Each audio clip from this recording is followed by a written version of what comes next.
Hello, my friends. This is Qing Hong. Summer is here and the light is at its strongest in the year. So I feel it's timely to focus our watercolor painting on how to paint the light. This way, we create according to nature's rhythm, and that by itself is a beautiful thing. In this lesson, we will learn how to paint this swan by painting the light and shade patterns. On our farm, we don't have swans, but we have many geese, and they are close relatives to the swans. We love them, and observing the geese really helped me to paint the swan. And I will share my learning with you here. Let's get started. We'll start with a pencil sketch. So before I put down any pencil lines, I actually are going to see on the paper where the swan will be placed. And then I can start with the sketching. I'm using a 2B pencil and just lightly sketch out the outlines of the swan first.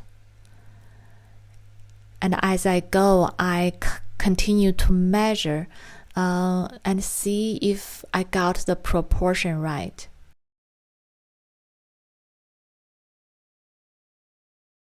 And for some reason, I didn't get the proportion of the neck and the body really right. And you will see that because of that, the wings are a little shorter than my reference photo. So when you do your own sketch and just pay attention, and I trust you will do a better job than my sketch. But still, this still is a swan, and we can continue working on it with the painting. And another thing about the shape of the swan is the body. So you see, actually, the body is very more like square or rectangular. And in our mind, we tend to think the body is more like an egg shape, right? Like a roundish egg shape for the bird. However, I also paid attention when I see my own geese, when they stand up and spread their wings, their body is actually just like in the photo. It's more square and flat. And the reason I figure is that because they are waterfowls, so the bottom of their body is more like the boat.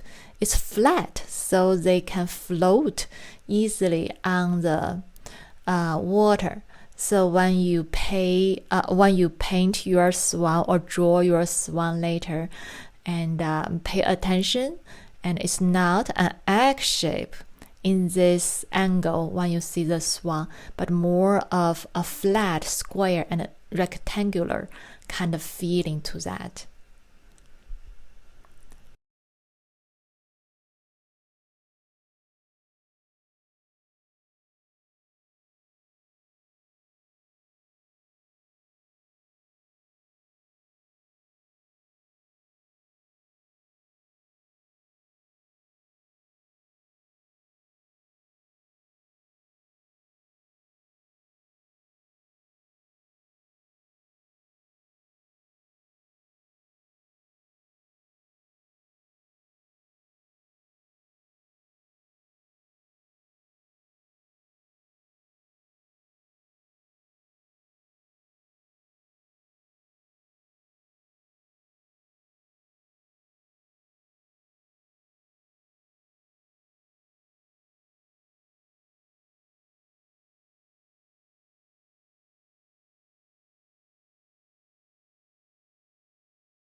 Okay, now we have our pencil sketch ready, and we can go ahead to paint. However, we are not going to just jump into the painting yet, because we want to understand the light and shade, right? We are painting this swan by painting the light and shade patterns. What I mean is that we're going to look at the shapes, especially the big shapes of the swan. And then we pay attention to what the colors are these shapes. It's not just gray. See, here is actually yellow, more yellow, and here is more blue, and still with some even yellow, even orangish, and even some green colors. And here underneath the wings, you see blue, gray, but also you see some yellow. So those are the nuances that we want to pay attention and bring into our painting, so it will look more alive rather than it's coming out of our head. So that's another thing with painting.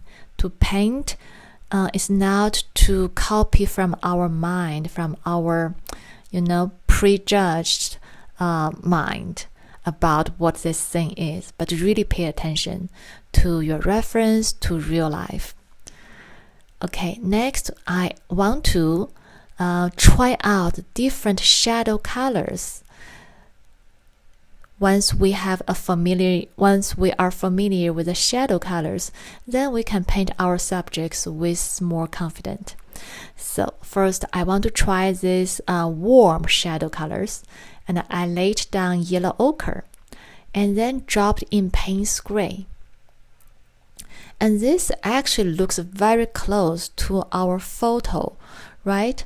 But that's a little bit too dull. It's not very interesting as painting. So let's try again. Again, I have this yellow ochre first as my water puddle. And then I want to be a little bit more creative and try different colors. So how about let's add some ultramarine blue? Well, this looks maybe too strong, not natural looking.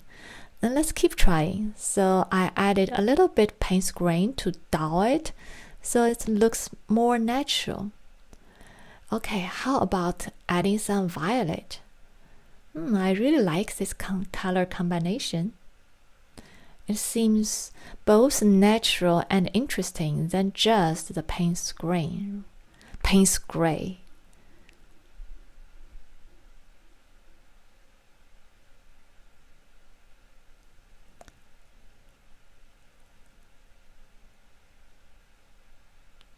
And I'm liking the softness and the fusion this creating.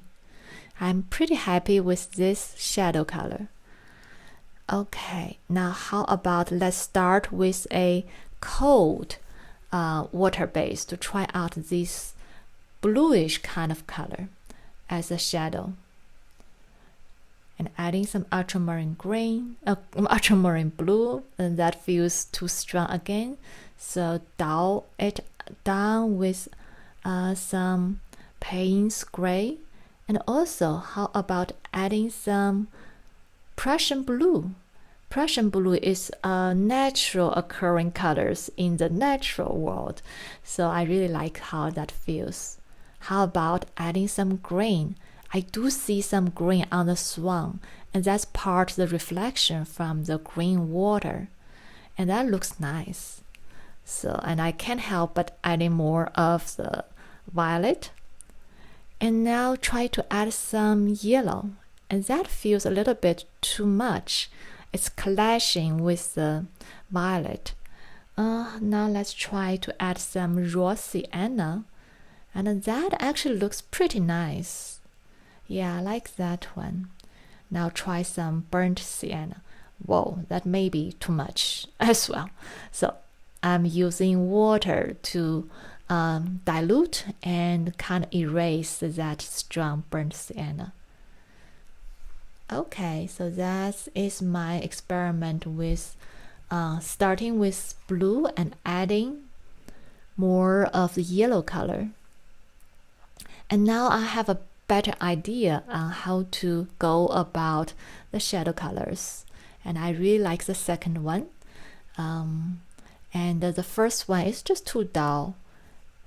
So let's get started with our swan painting.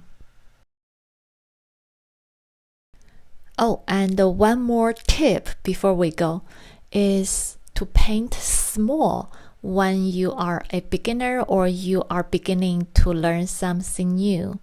Because we are painting wet in wet, and the timing is very critical.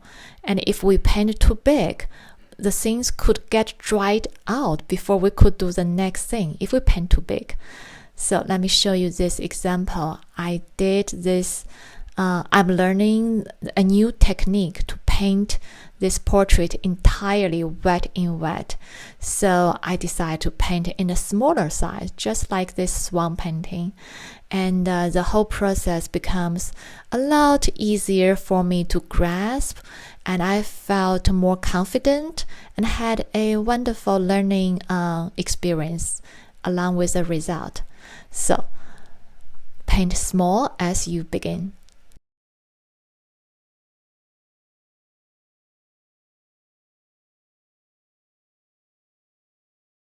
And another tip is to paint several. See, I had this sketch before I'm going to do this painting.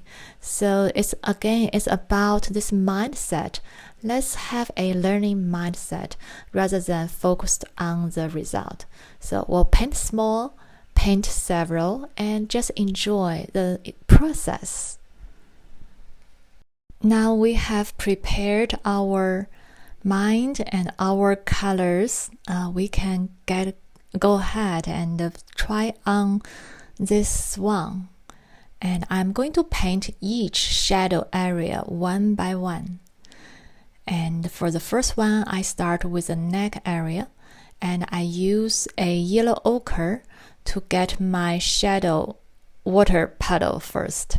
And then I am dropping into ultramarine blue mixed with a little bit Payne's gray as we were testing the colors earlier. And to paint the white subject is really to leave out the white, the highlighted area, and then paint the shadows. And this swan is actually very workable because each shadow areas is separate from each other. So we can work one shadow area at a time. And just take our time with it.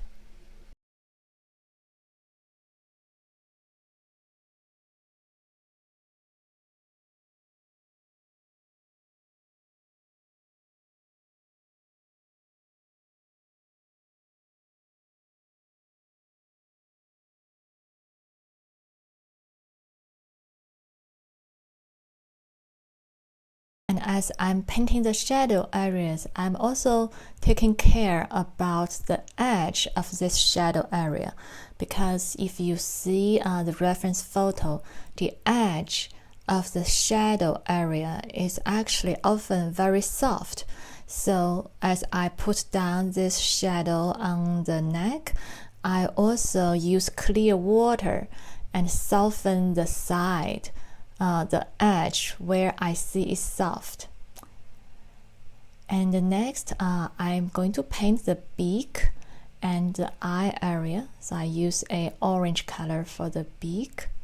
And I change into a small brush, and this one is a size 8 silver black velvet brush. And it's very good for small detail area. And now this black dark mixture is actually Payne's gray with some violet and some burnt amber, so it's really, really dark.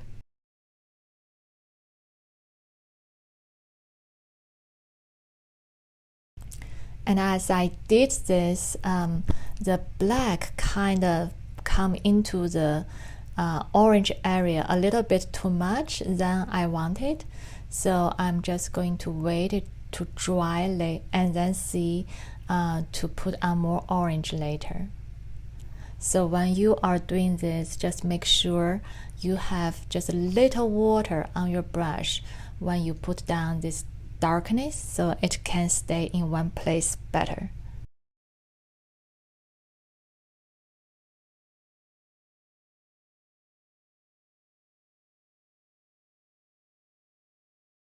Now on the back of the head, I feel it's warm, so I put down a little bit orange color, so it has a bit of variation.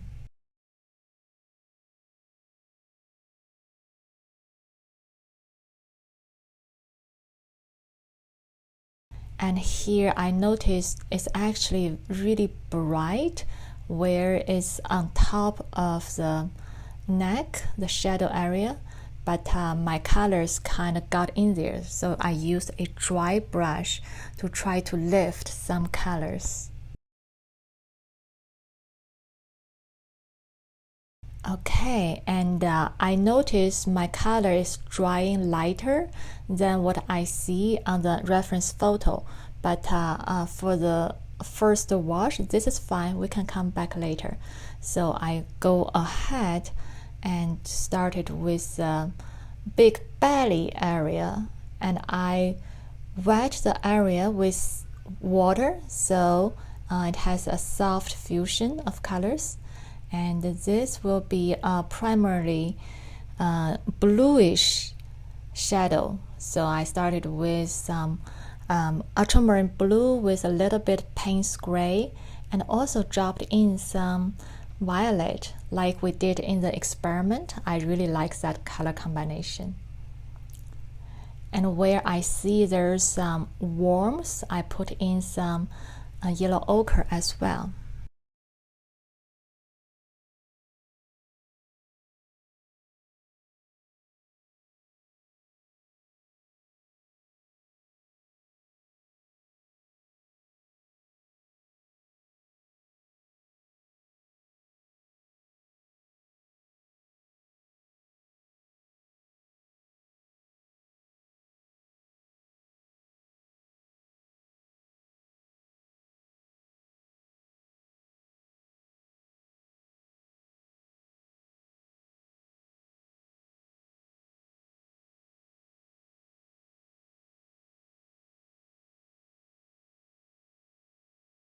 Next, we are going to paint the wings, and by painting the shadow area of the wing. And I use clear water to soften where the shadow is. And then I changed into this brush, and it is a pointed round brush, and it's size 8. And I really like to use this brush when I paint some long and narrow area like this shadow area, because it can come into a long kind of fine tip. So you'll see it's easier for me to paint this narrow shape. And for the color combination, I used ultramarine blue mixed with some Payne's gray.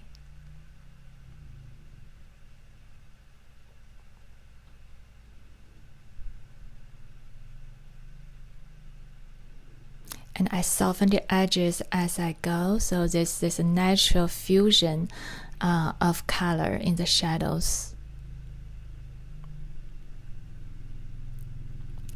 And next, I'm going to paint all these little feather shadows. And to do that, I don't feel like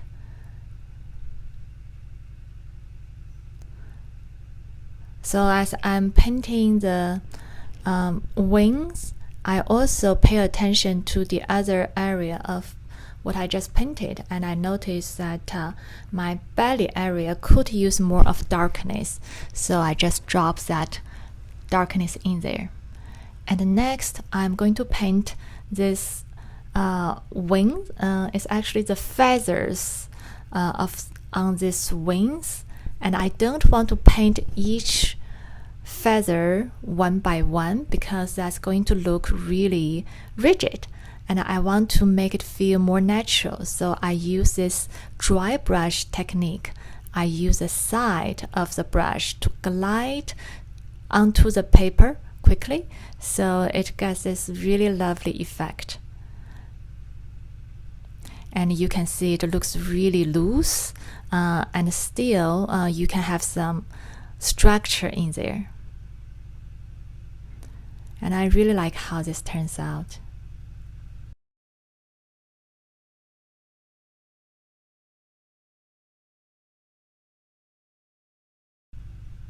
Okay, now we can move on to the next wing, and just like we did earlier, we have clear water to put on the shadow area first, and then drop in darker colors.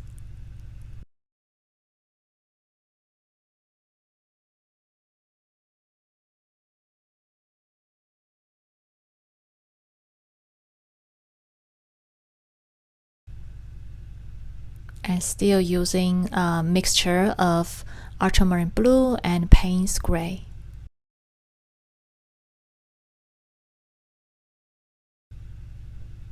And I notice myself as I go, I become more and more confident with my color choices. So I have more darkness, more pigments on my brush.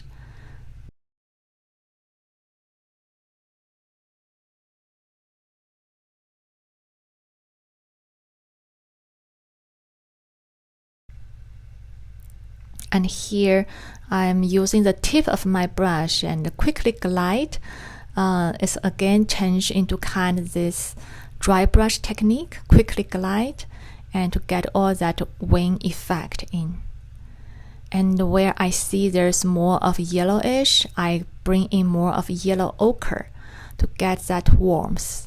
So that's a really important tip, is to paint, when you paint the shadow area, it's never a totally blue, because there's environment light, there's light in the environment, like even it's in the shadow that's away from the sunshine, but like in this case on the water, the light will be reflected onto the wings, so you can actually see it's lighter and warmer. And also in the shadow area, you can also see reflection of the environment, like in this case, this yellow-green kind of watercolor is reflected onto the wings. So this is just going to be really helpful information for us when we paint. Our color is not singular. You know, that's what I love about painting. We are really painting. We're really paying more attention to what's really happening than just what's happening in my head. Like, oh, shadow is gray, but it's not. It has all kinds of colors, all kinds of lightness, darkness, warmth, and coldness. So it's just you can play with it. And here I am pretty much just being more consistent with what I see on the photo, but you can really have your artistic choice. Like you can have more blue, more green, more violet to use on the shadows, and it's all good.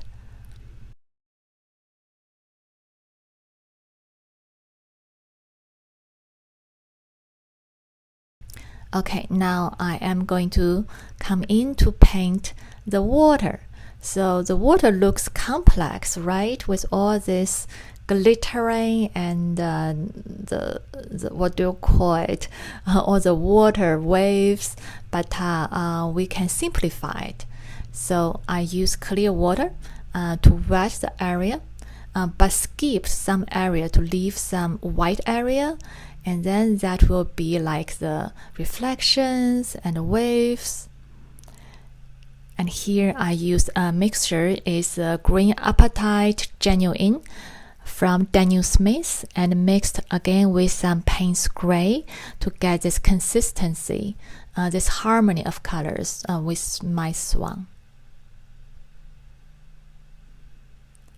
And when I paint the water around the Swan, I also make sure I don't have the same color everywhere, but I will change it. Like right here next to the body, I actually have more Payne's gray, so it's darker and colder, and it looks more recede into the background.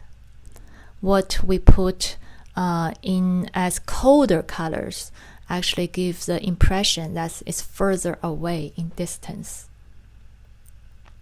And also, as I'm painting, I'm intentional to skip some area on the water, on the paper, to have that white sparkles.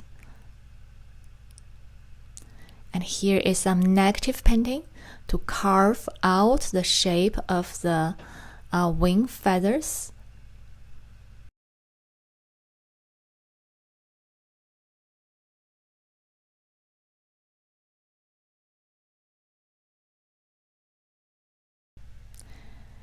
And here I'm just using clear water to soften this water. Yeah, we're really painting water, this watercolor. And here is really personal. I don't feel like covering the paper all with dark colors. That's just not me. So I just want the darkness surrounding the subject. And then I can soften and lighten up when I go closer to the edge of the paper. But again, this is really personal, and I want to ask you to honor how you feel. If you feel like darkness all around, then just really go for that, and to have your unique feelings expressed on this paper. And that's why we create art, to express yourself, have the freedom to express ourselves.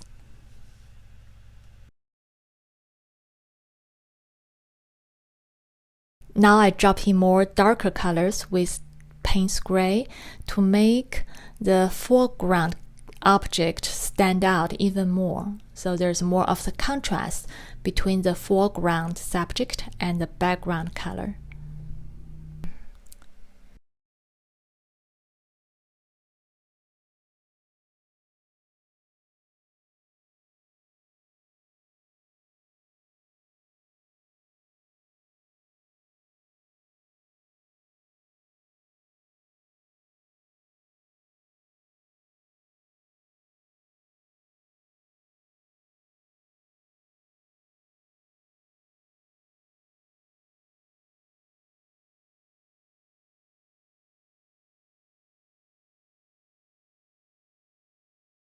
Now coming into this side of the wings, the water beneath the wings, I use this brush. You can see it's so helpful when I'm painting in this small area. Using its sharp tip, I can go very accurately to get this darkness into the area where I want to do a bit of negative painting to carve out the shape of the wings.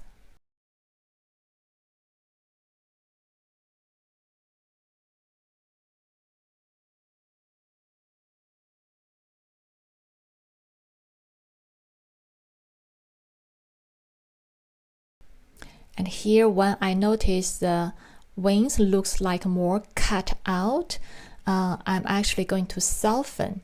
Just use clear water to soften the edge, and so that it doesn't look so cut out. And this is where the lost and found edge come into play.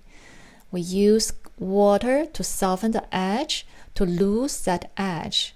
And then we want to strengthen where I want the eyes to see more with more darker colors, more contrast to bring that edge. So this is a found edge.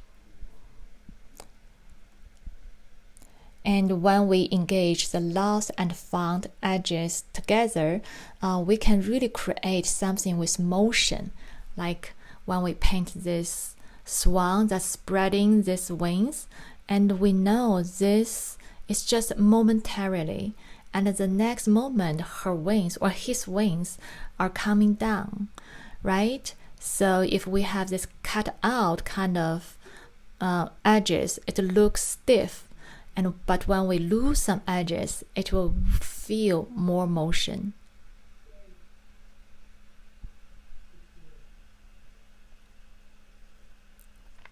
And here I feel like I want more color harmony between my background, water, and the swan.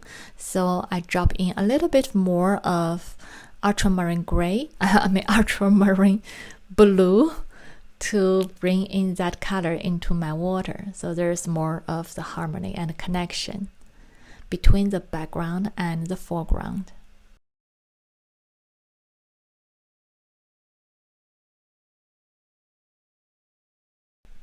Here, see this tail of the swan. In the photo, it looks very white. However, I feel like if I leave it entirely white, this tail white in the painting, it looks very strange. So I'm going to make an artistic decision to put in a little bit of shadow so that it blends in with the environment better. Okay, now we are ready to paint in the background on top of the swan. And this time I want to wet this area first, because this part of the background we don't need much texture.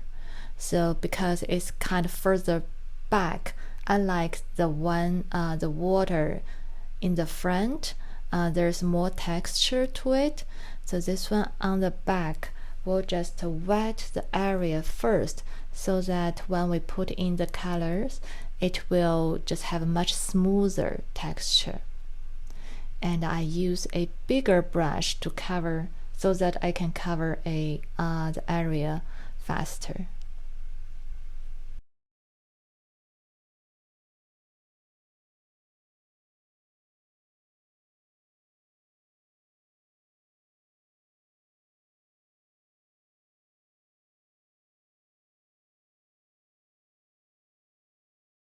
And the colors, I'm still using the Green Appetite Genuine, and with a little bit Payne's Gray to get this greenish, grayish water.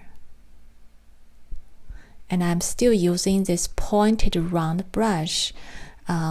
It's really wonderful to cover a bigger area when I lay the brush down more parallel to the paper. And also its small, very small point can help me be more accurate when I'm going around the swan. And actually, near the neck, I carefully left out a little strip of white, a tiny strip of white. So there's like backlighting from the swan. And the same around the head, just using this sharp tip, I leave out a tiny strip of the white, so you can see it as kind of the backlighting. And also around the head, I have darker colors just to get more Payne's Gray in the mixture. So there's an emphasis on the head, because that's a key feature of the swan. So in the background, it's not a singular one-tone colors, but we have variation of different lightness, different darkness, and different warm and coolness. So it's more natural and more interesting as a painting. Here you can also see that when I'm near the top of the wings, actually I'm darkening the background color, so it kind of bring out that beautiful wing better. And this darkness is not all the same around this swan, but there's variation, and that's really important to help you have a more lively painting.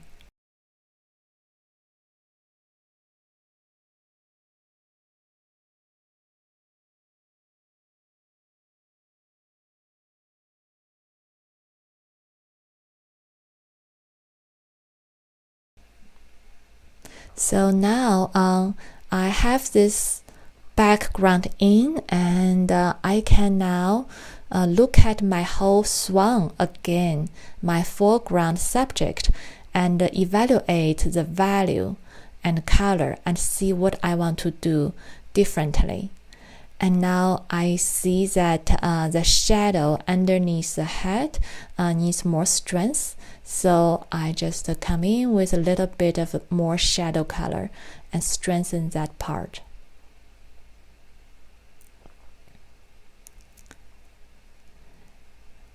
And this is the more like a second wash of the painting.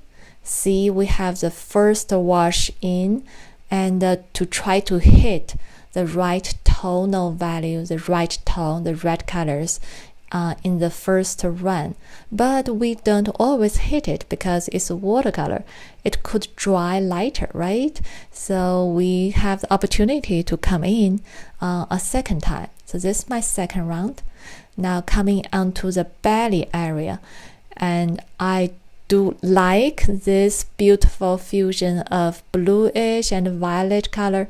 However, it's just not fitting with the rest of my colors. So I decided to dull it down, and I actually put a little bit of green in my mixture.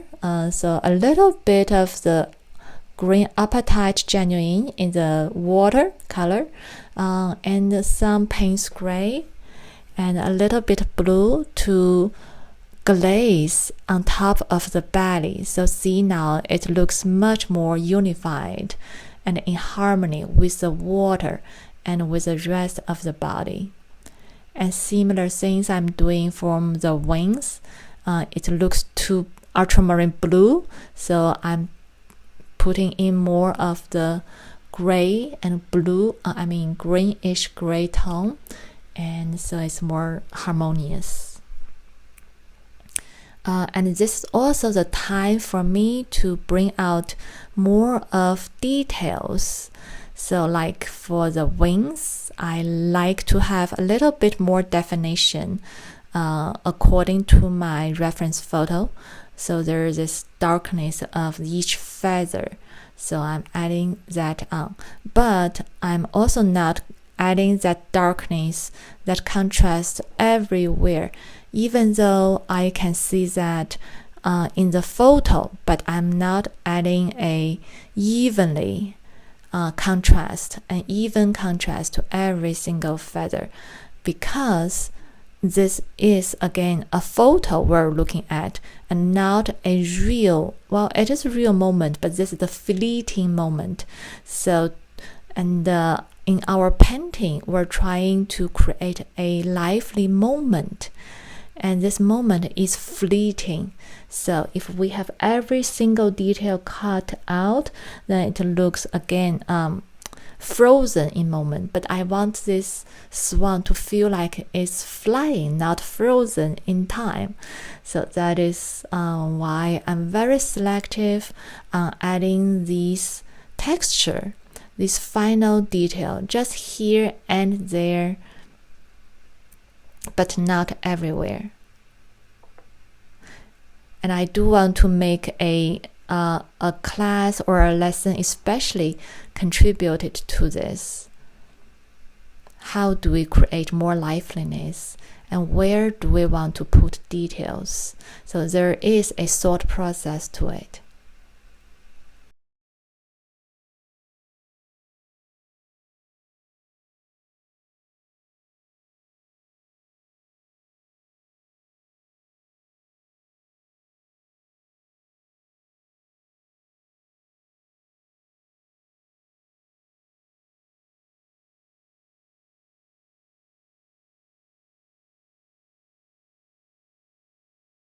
And adding these final details are really helpful to bring this swan into life. So if you are a painter who is very, very loose, and your subject somehow seem to elude from you, seem to be too elusive, then this is an area you could make some adjustment and see if you weren't adding enough details, enough contrast to bring out the subject. So, it's more like a dance. So if you're feeling you are not loose enough, then maybe take off some details and stop working before you think it's ready. So I'm coming to a point I feel like I may be finished with my swan. So I don't want to keep adding stuff to it. So I am now just to have a final look at my swan, and I realize perhaps I could strengthen the background a little better so that there's a little darker, to make the background a little darker, and also to be more harmonious with the foreground water, and we can this way bring out the swan better. So I'm wetting this background area again and drop in a little bit of blue, this ultramarine blue, mixed with a little bit Payne's gray, so it's not so singular. I don't know how to say this. So see, now there's more of a blue tone to the background, and it actually feels a little further out because it's colder. Now coming to the other side, same thing, wet the area first and drop in some blue-gray color. So I feel like I'm creating more of depth, more of spatial relationship in this painting. And this white subject in the foreground looks whiter.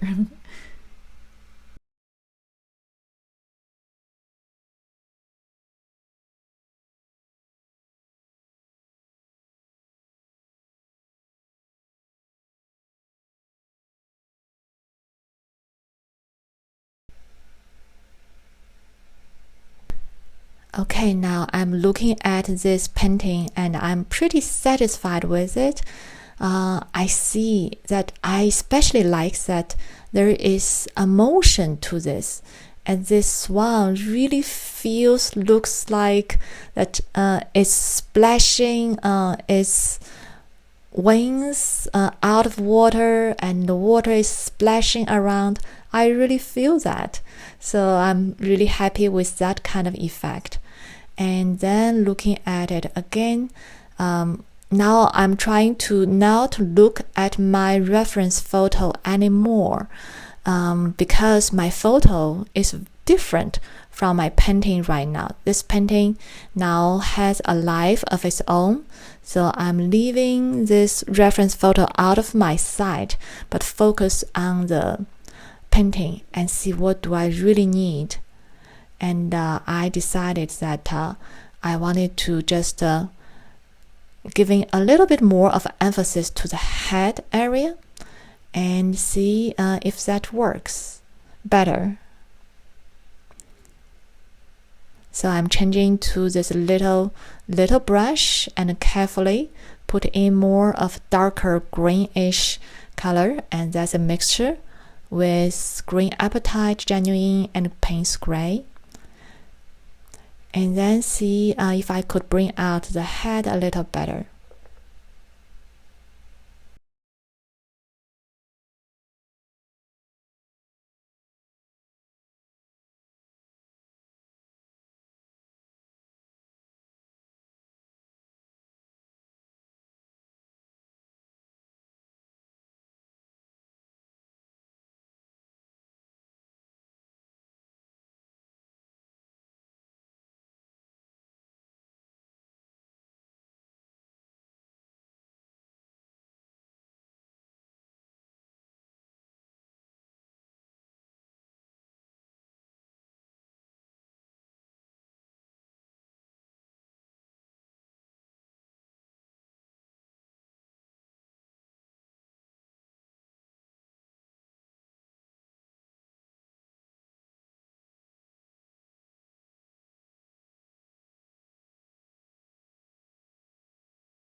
And now that I worked on the head, I feel like I could do something to the bottom. So I added a little bit darkness on the water, so there's a little more definition and a little bit more balance with the head area. At this point, the more contrast, the more edge you put into your painting, you are taking away of the looseness and the freshness of the first water. So here I'm trying to be very mindful and see if all the edges I'm adding onto the painting, are they adding to the painting, or they are taking away this freshness, this looseness. So this is also where some of my students I know when I teach in-person class telling me, oh, they kept working on it, and at the end of it, they didn't like what they're adding.